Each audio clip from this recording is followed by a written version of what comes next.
Hey everyone, this is Unjashman, and welcome to Shogi in Toronto number 3. Today's featured game is going to be a side pawn picker game, so why don't we just go straight through it. It pretty much follows the Joseki moves, book lines. Um, yeah, gold develops, gold 3-2, and then black makes a pawn trade, and then white makes a pawn trade too. Black takes a side pawn, white plays bishop to 3-3. Now black will defend the side pawn, white develops, and black kicks the rook back. And here we see Chuuza's rook, which is rook to a5. Then to prevent, the threat is rook to 2-5 attacking the knight, so black is going to move his rook to 2-6 here. Then king castles, both kings start moving to a more stable position. And then pawn 3-6, making a room for the knight to develop. And white does the same too with pawn to 7-4, allowing his knight to develop to 7-3. And knight develops. Both sides develop their knights. And some of you might be wondering, hey, if I can bring this knight to 7-7, I can kick this rook out of the 5th rank. But my bishop's going to be blocked in, so why don't we trade the bishop first, and then bring the knight to 7-7? Well, it's not a bad idea, but it doesn't work well for black. Well, it did happen in the game. Let's see what happened. So let's trade out the bishops, and then, okay, so white will retake, of course, and 7-7. Well, now the rook, well, yeah, it's forced off the 5th file, and then black can push this pawn and attack the knight here. But white has a good reply to that, and it's just to bring this rook back to 8-4. And, if black's going to push this pawn, then white's going to push this pawn. And even if black tries something like this, and all white has to do is just block it, sacking the bishop here is overkill. Yeah, black can promote the rook, you take the lance. Well, you get 2 pieces for 1, so generally it's a good idea, but, the dragon's gonna get stuck, and then white is gonna win the rook back, and black's camp is a little loose on this side of the board. The rook's gonna be dropped here, and it's not good for black. What else is there? We go back to here. Well, the other option is to take this pawn that white is offering. The rook will run away to here, likely. And now this bishop's not doing anything anymore. And it's also skewered to this pawn. If the bishop moves away, then maybe the white can take out this pawn and attack this knight's head later. However, white didn't find this good move. It's actually a basic tactic, but both players didn't know about this, so the game went on a little differently. White apparently only saw, rook to 5-5, or just pulling back the rook to his own camp as the 2 options. He completely missed this rook to 8-4 option. Maybe, he was looking at, bishop dropped to 9-5 or bishop dropped to 6-6. That doesn't look good. He didn't read it completely. So, while in the game, he played rook to 5-5. And now white has a dilemma. His lance is going to get taken. This bishop is going to promote guaranteed. So what does he do? Well, this bishop is also looking at the rook indirectly. So this knight pinned, and this rook is hanging. So white decides to play an interesting move here, which is lance to 9-2, move the lance out of the way. Okay, black will promote the bishop. And now the idea is if black wants to take this lance, he has to move the horse off this diagonal. So this rook is not going to be hanging anymore if black decides to take the lance. So now we see what's going to happen. Will this horse take this lance later on? Well, it's white's turn to play.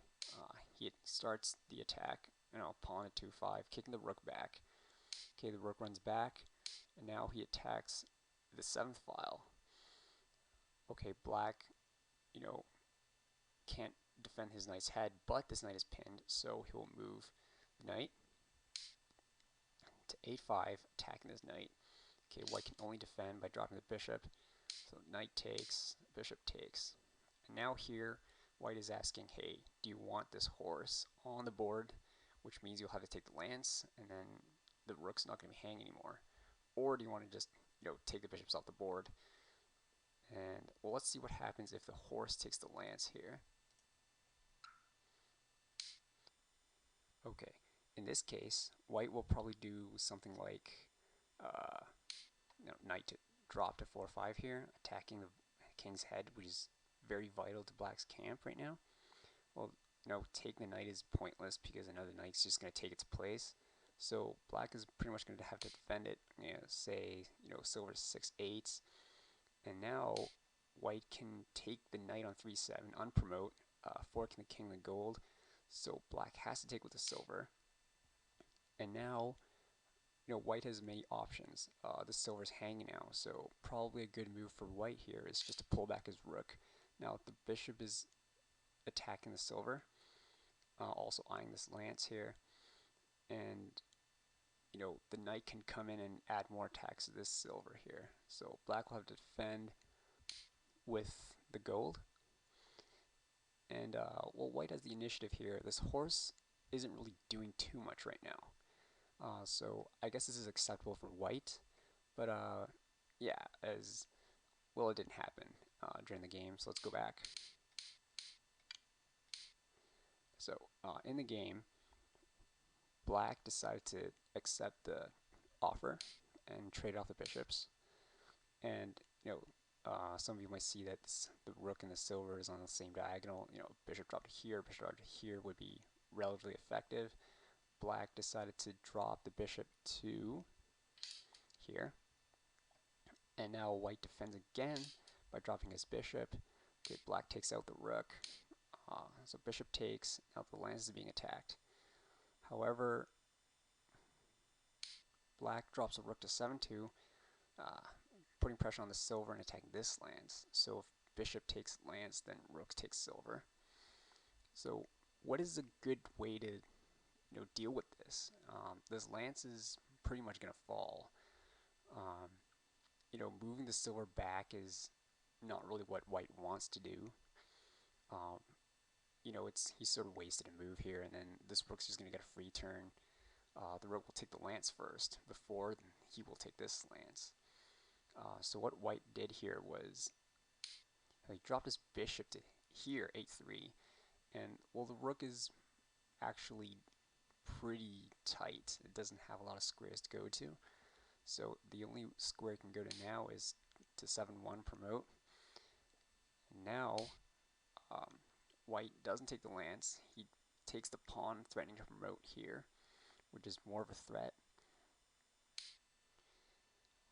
Black decides to ignore this and makes a threat of his own. Knight takes 2-5. Well, the threat here is, let's say, white plays a random move. The threat here is to take the knight, unpromote checking. If the bishop takes the knight, then the silver is going to die. So if the gold takes this knight, then this silver is going to die. And if the silver takes the knight, the rook will promote to here, and it's going to be all over. So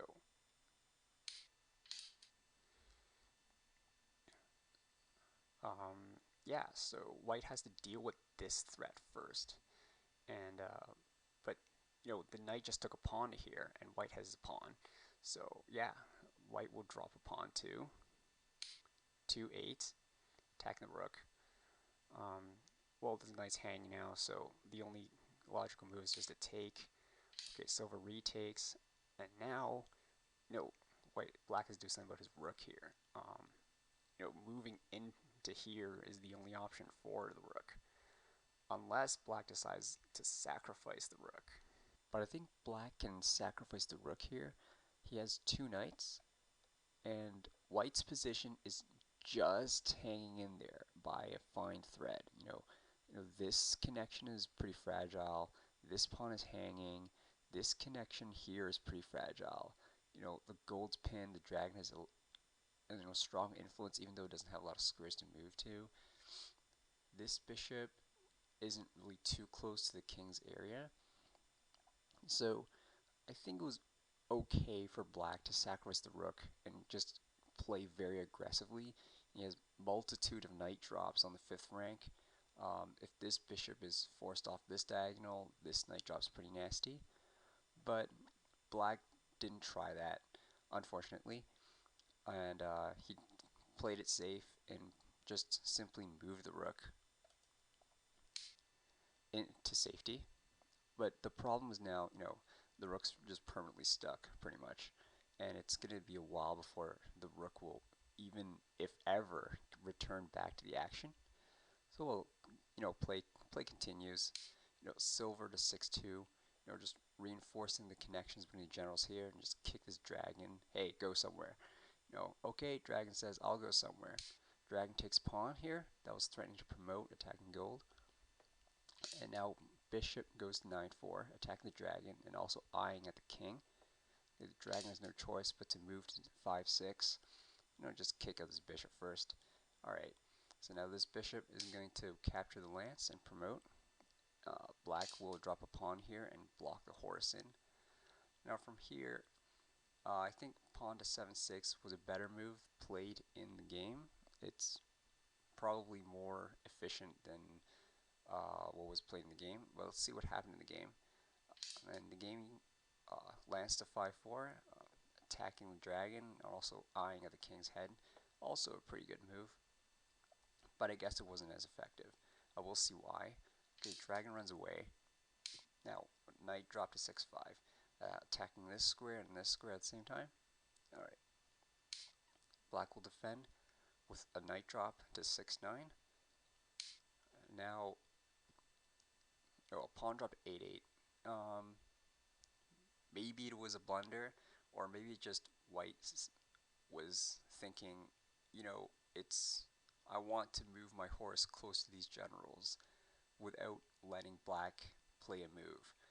So, okay, silver takes it, horse gets closer, the king moves in to defend the gold. Okay, then white sacks the horse and forces the king over to this area of the board where it's a little emptier, and also the king's further away from this escape route.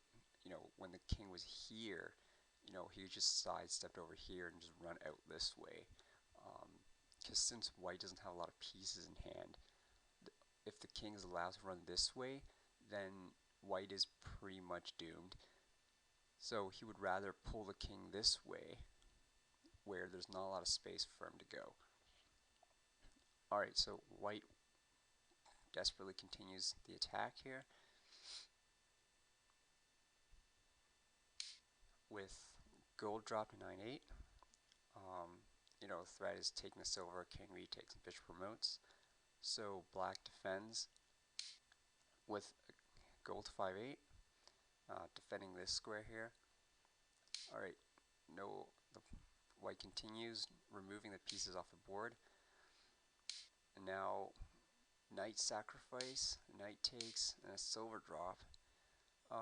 Some of you might be wondering, hey, why don't just pawn drop, right? Okay, let's see. The pawn drop doesn't have enough oomph into the attack. The attack's not strong enough. This black will just simply return the material here. Alright, well, pawn takes, and then knight drop, a knight drop again. What else are you going to do? If you take this again, it's going to be, San Nichite, which is just going to be a repetitive draw, which I guess white might be fine with, but white wanted to play for the win here. So to continue from here, essentially the only way is to, work on this square. So maybe sack the lance too, and the knight takes that one, and then dragon takes, and then there's nothing really left for white to do anymore. So let's go back. So yeah, here, instead of dropping a pawn, white dropped a silver, putting pressure to the knight here, the king's head, and threatening to promote the silver to this square.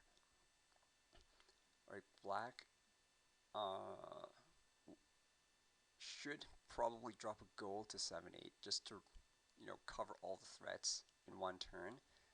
But he wanted to save his gold in hand and thought, hey, maybe dropping a knight here is more than enough. So he decided to drop a knight here. Well, yeah, it is enough temporarily. White replied with a knight drop to 7-4, putting more pressure to these squares here.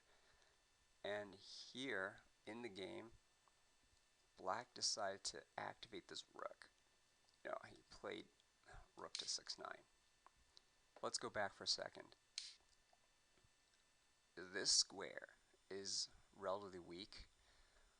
Well, the threat here is to, knight's going to promote, and when the knight retakes, white will drop a pawn and, attack the king's head. So the best move for black from this position is just to drop the gold and defend.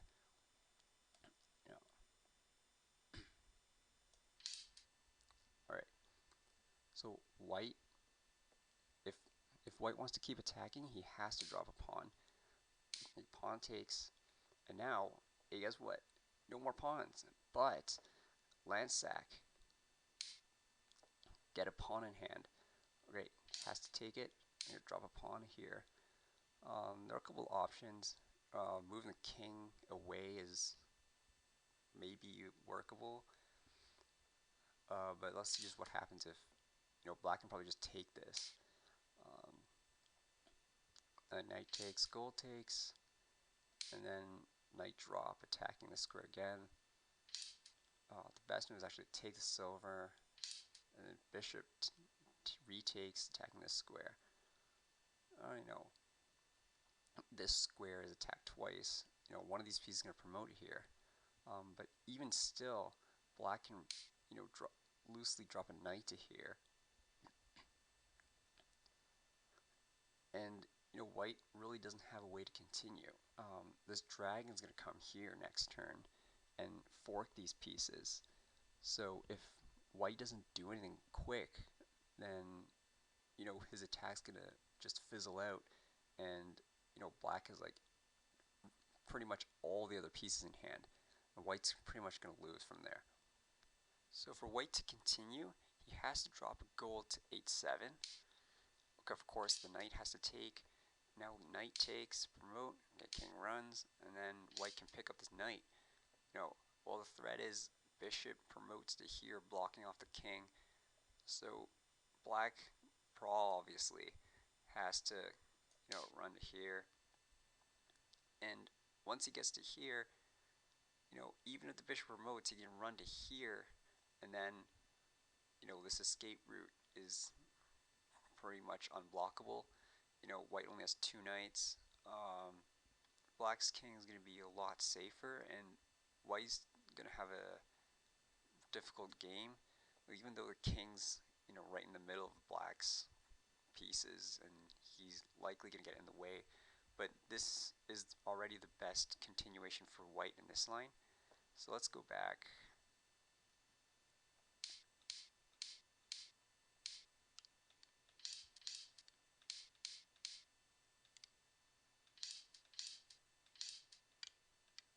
To here.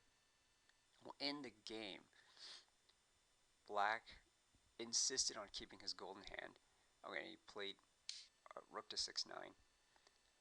Okay, so white's gonna obviously not let that chance go away. He's gonna take full advantage of it. Okay, first he's gonna sack the knight to here. Yeah, knight takes, pawn drop, and now black drops a gold to here. Maybe it's a little too late. Okay, so pawn will take it. Gold takes, silver takes, and king takes. Knight drop to 7-5. Okay, can the king run away out and try to hang on? It looks like black doesn't have a lot of space. If the king runs out to here, this gold drop, well, fortunately the knight is here, but this gold drop would have been a checkmate if it weren't for the knight here. But, if the knight wasn't there, then this gold drop isn't going to be a checkmate anyway, since the king can run to where the knight was. But running the king out seems pretty dangerous. Even though it's attacking the knight to here, after the king runs out, there's no way back in, so it's a pretty tough decision, and it just doesn't make sense. If black wants to make a counterattack eventually and his king's in the middle of the board, that's not really going to work now, is it? So black's going to pull his king back to 7-8. Now pawn drop to 7-6, attacking the knight. Okay, play continued. Black dropped a bishop to 9-6, defending this square and also eyeing at white's king. White replied with gold drop to 8-6, attacking the bishop, also attacking excuse me, this 7-7 square. And now black played knight drop to 6-4, applying more pressure to the white's camp. Well, did he forget about his king? Maybe black thought that, he couldn't find a way to defend anymore. Or maybe he thought it was hopeless. But perhaps, running this way would have been better. But I guess it was going to be, it's going to fall apart, because even if, black runs the king to 6-8, the pawn will take some material promoting, and then when the king runs, the promoted pawn is just going to run over and just gobble up all the pieces. So maybe that's why black didn't bother to continue to defend. And, if I'm going to go out, I'm going to go with a bang. So play continues. Alright, white of course takes the knight and promotes the pawn. Black pulls his king back to 8-9. And now white played gold to 9-7. That was making a threat mate. And, black really just doesn't have any mate from here. With only a silver and a knight, there's no way to break, a castle that's just hasn't been untouched and make the king. Well, does black have any good defense here, though? Oh, well, he only has a silver to defend with. If he drops the silver to, say, 7-9, the knight can promote, maybe a pawn drop, and then it's just going to fall apart. There's really just no effective defense anymore for black. So there's only one way to go from here. Black has to play some really weird looking move and hope white screws up. I was like, sacks his dragon, and gold takes it, silver drop, the king runs away, and now black couldn't find any way to continue, and here black resigned. So where did black screw up? I mean, there has to be some place where black could have played better. Maybe it was here.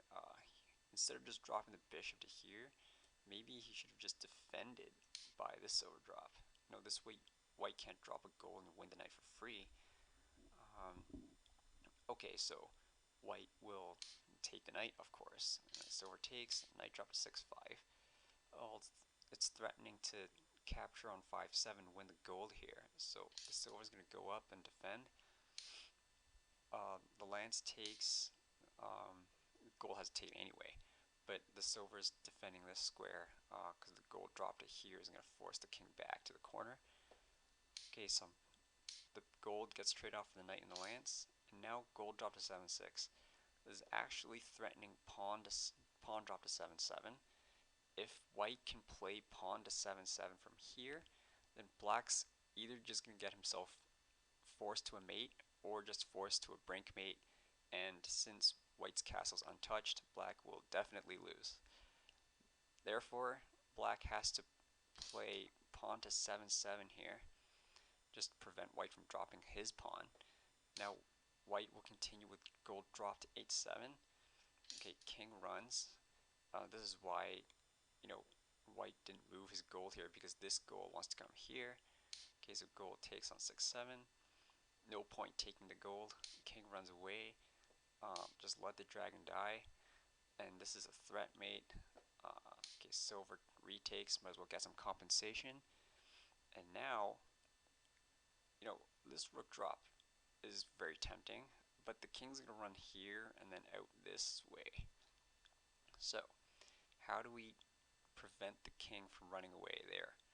Okay, so this interesting move, pawn promotion at 2-9, looks pretty stupid. No, the silver can just take it, right? But this move in itself is actually a threat mate. If you're interested in seeing why don't you check it out yourself? Okay, to deal with this threat mate, there are a couple ways. Taking this pawn is not going to be good enough. I know this rook drop, this silver is actually defending this rook drop. So, we've got to deal with its bishops first. So maybe, knight drop to 7-6, just block off this diagonal. And then white's best move is probably going to, try to get this bishop working again. So, gold takes pawn is a pretty good move. It brings the gold closer to the action and loosens up the knight. Now the bishop can just take the knight for free, but black will have time to remove this threat. And there's no way, this rook is, defending the sixth file here. So the gold can't come in. Well, it could, knight promotion or just gold running into here. But even though black has lost, quite a bit of material, his king has a lot wider space to run around, and perhaps black will have a chance from here. He'll definitely last a lot longer, but maybe this is not really an interesting position to play as black. Let's go back.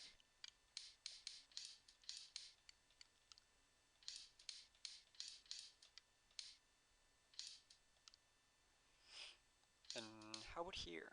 Can black drop his silver to here? Let's see. Okay, well then pawn takes, promotes. Okay, silver takes, gold takes the bishop. Wait, what? Gold takes the bishop? Well, yeah, this bishop drop. It's gonna take the rook, and the king's gonna get stuck. So, this gold isn't really worth taking, really. Pawn drop to 8-8, just covering this square. This structure is a lot more solid.